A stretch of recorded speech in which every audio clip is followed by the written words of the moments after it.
जय श्री राम। आप सभी का जीवन मंगलमय हो। आज की धर्म परिचर्चा में भारत संस्कार मंच YouTube channel, Facebook, Instagram, Twitter पर आप सभी महान भावों का वंदन, अभिनंदन एवं स्वागत है। धर्म परिचर्चा में सम्मिलित होकर के आप सभी महान भाव इस वीडियो को पूरा देखकर सब्सक्राइब, लाइक, शेयर, फॉलो करके परमात्मा का अनुचर बने, सहचर बने और परमात्मा की कृपा पात्र बन करके उन दया निधान, करुणा निधान परमात्मा की कृपा आप पर सदैव बरसती रहे।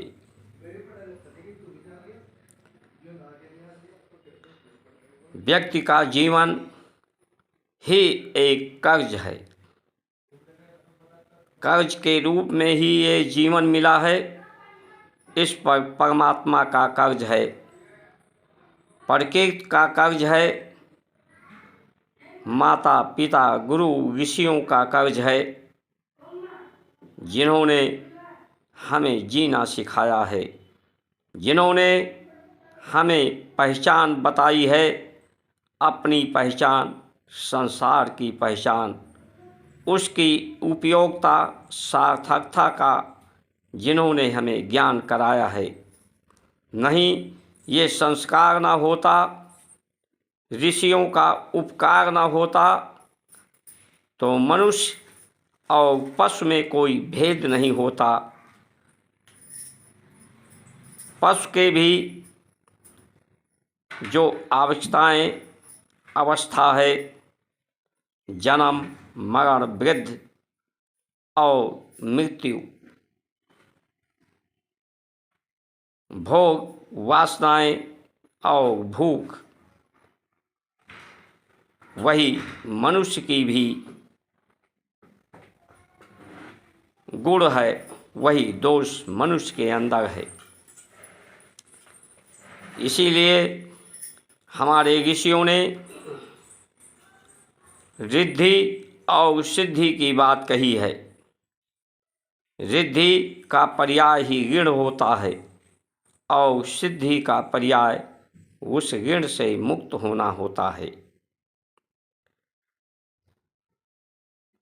जिस तरह से हमारी जो जीवन सिद्धांत, जीवन पद्धति, जीवन शैली, जीवन विज्ञान जो ऋषियों ने दिया है, दृष्ट और दृष्टांत सिद्धांत के माध्यम से, सूत्रों के माध्यम से,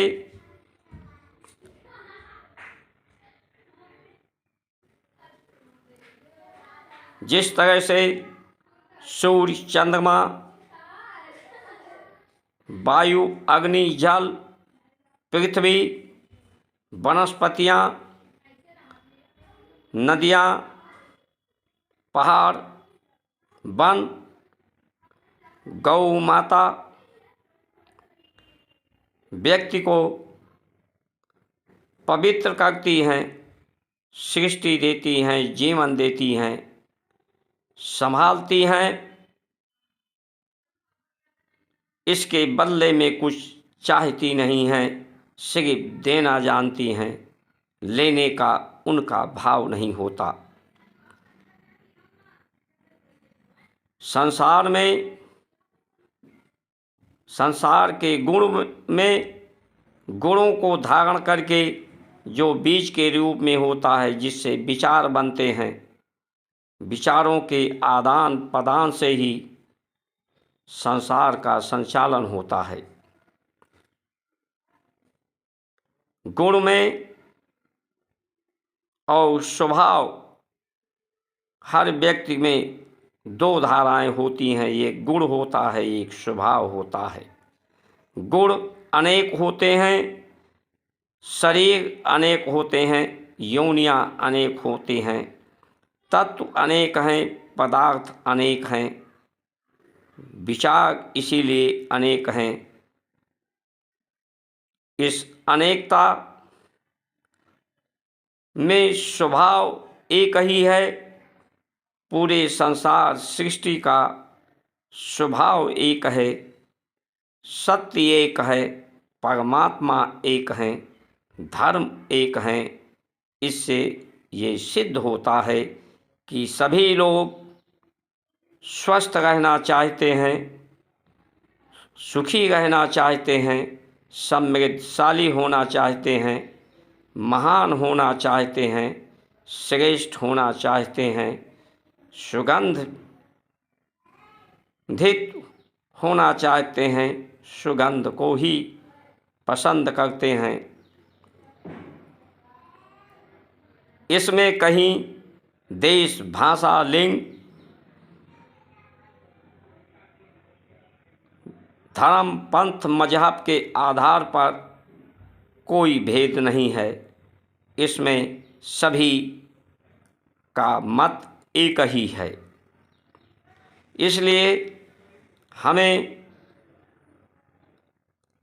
परमात्मा प्रत्येक का अनुचर होना चाहिए, सहचर होना चाहिए। उनका अनुचर और सहचर होकर के हम सिर्फ देने वाले बने, दाता बने, देवता बने, अभाव समाप्त करें, सुसंपन्न बने। अभाव समाप्त होता है, वहीं सुसंपन्नता आती है। संसार ब्रह्मांड अनंत है, इसलिए कामनाएं, वासनाएं, भोग वासनाएं अनंत हैं। इसकी पूर्ति नहीं की जा सकती। जितने ज़्यादा भोग किया जाए, जितने ज़्यादा कामनाएं, वासनाएं हों, ये कामनाएं, वासनाएं, भोग वासनाएं व्यक्ति को असहज करती हैं, निर्बल करती हैं, बीमार करती हैं, विषादग्रस्त करती हैं, अवसादग्रस्त करती हैं। लेकिन आज दुर्भाग्यपूर्ण है, समृद्ध होने का, सुसंपन्न होने का पर्याय ही यही है।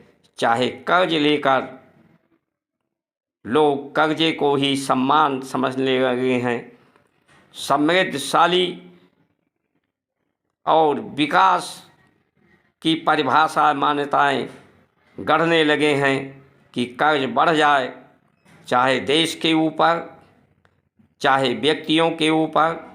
आज लोग अपने संसाधनों को, भोग वासनाओं को पूर्ण करने के लिए कर्ज लेने में जरा सा लोगों में हिचक नहीं होती है।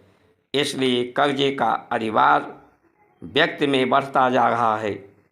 कर्ज का बढ़ना, कर्ज से मुक्त ना होना, ये सबसे बड़ी असमानता, असमंजस और कमज़ोर व्यक्ति को, परिवार को, देश को करने के लिए पर्याप्त हैं। ये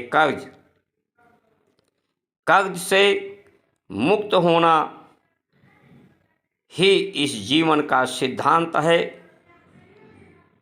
हम भी धरती माता के कर्ज से धरती पर हरियाली लाकर, धरती को गौमूत्र से, गोबर से प्रतिपादित कर खेतों में फलदार वृक्ष हों, इमारतियाँ, लकड़ियाँ भी हों, बीच में खेती भी हो, मिश्रण खेती हो। क्योंकि खाली अनाज पैदा करने से, अनाज ज़्यादा इस समय हमारे देश में पैदा हैं, ज़रूरत से ज़्यादा, इसलिए उनकी कीमतें नहीं बढ़ पा रही हैं। हमें चारों तरफ ध्यान देनी पड़ेगी। समृद्धि के लिए चौमुखी विकास, विस्तार के लिए गौ का भी संवर्धन हो, वन औषधियों का भी संवर्धन हो, फलदार वृक्षों का संवर्धन हो, इमारती लकड़ियों का भी संवर्धन हो। जो सरकार गांव की बात करे, मजदूर की बात करे, किसान की बात करे, रोजगार वहीं से पैदा होता है जहाँ से उत्पादन होता है। उत्पादन का आधार, जीवन का आधार हमारी धरती है, हमारे वन हैं, हमारी वन औषधियाँ हैं, वनस्पतियाँ हैं, नदी पहाड़ हैं। जो इनकी सुरक्षा के लिए इन पर ज़्यादा ध्यान केंद्रित करे, इन पर ज़्यादा बजट करे,